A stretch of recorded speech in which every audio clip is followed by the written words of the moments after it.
Құрметті оқушылар, біз білеміз, ұлттық құндылық бұл ұлттың бет бейнесі. Яғни ұлттық құндылыққа біз халықтың әдет-ғұрпы, салт-санасы, діни наным-сенімдерін яғни жатқыза алады екенбіз. Енді сіздерге тапсырма, біз тақтадан қандай белгілер көріп тұрмыз?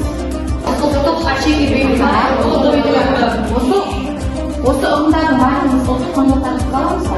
Сабақ барысында құнды қалай түсіндірдік? Құнды дегеніміз кез келген адамның өзіне тәуелділігі, яғни өлшектілігі. Ендеше сіздерге тапсырма, тақтада бір оқушыдан шығамыз.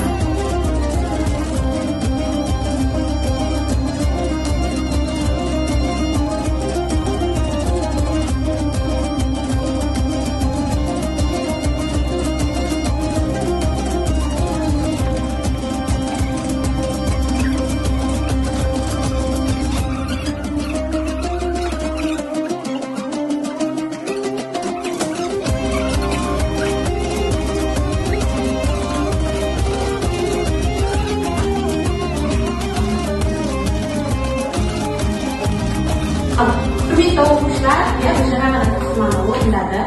Барлығыңызға мыңнан алғысымды білдіремін. Осындай ұлттық құндылыққа толы, яғни әдебиетімізді әрдайым жадымызда ұстап. Тірі болсам, қазаққа қызмет етпей қоймаймын.